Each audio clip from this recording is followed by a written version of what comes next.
উপমহাদেশের চিরবৈরী দুই পক্ষ ভারত পাকিস্তানের মধ্যকার পানি বণ্টন চুক্তির বিষয়টি যখন অনিষ্পন্ন, তখন সেখানে নীরবে ঢুকেছে তৃতীয় আরেক পক্ষ চীন।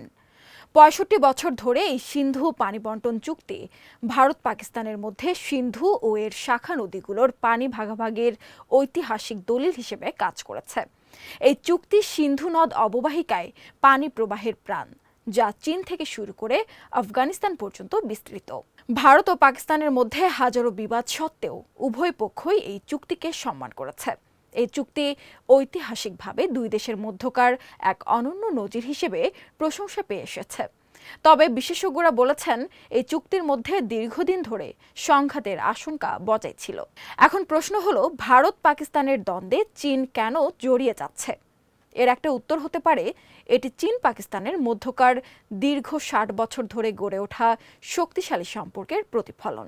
কিন্তু চীনের সম্পৃক্ততা নিয়ে উদ্বেগ রয়েছে, কারণ এই বিরোধে চীন কোনো নিরপেক্ষ পর্যবেক্ষক নয়, বরং এই অঞ্চলে নিজের প্রভাব বাড়ানোর এবং প্রতিদ্বন্দ্বী হিসেবে দেখা ভারতকে মোকাবেলা করার দীর্ঘদিনের ইচ্ছা চীনের। আরও সংবাদ পেতে চোখ রাখুন প্রতিদিনের বাংলাদেশের ওয়েবসাইট, ফেসবুক পেজ ও ইউটিউব চ্যানেলে। এতক্ষণ সঙ্গে থাকার জন্য ধন্যবাদ।